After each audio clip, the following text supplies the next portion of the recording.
সেটি হলো জোয়ানের পুঁটলি, অর্থাৎ বাজার থেকে কাঁচা জোয়ান কিনে এনে শুকনো খোলায় সেটিকে হালকা করে ভেজে নিন, সুন্দর গন্ধ আসা পর্যন্ত ভাজুন।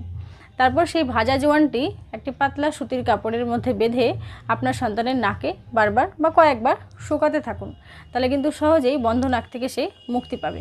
নাক বন্ধের সমস্যা থেকে মুক্তি পাওয়ার জন্য আরও একটি ডাক্তারদের পছন্দের বিষয় স্যালাইন ড্রপ।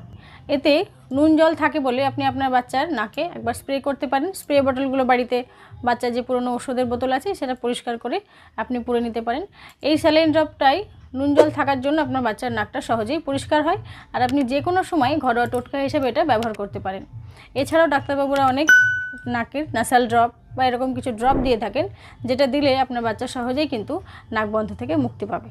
আর একটি ছোট্ট টিপস, সেটা হলো বাচ্চা যখন ঠান্ডা লেগে থাকবে সে যে বালিশটায় মাথা রেখে ঘুমাচ্ছে সেটা সামান্য উঁচু করার চেষ্টা করুন, অর্থাৎ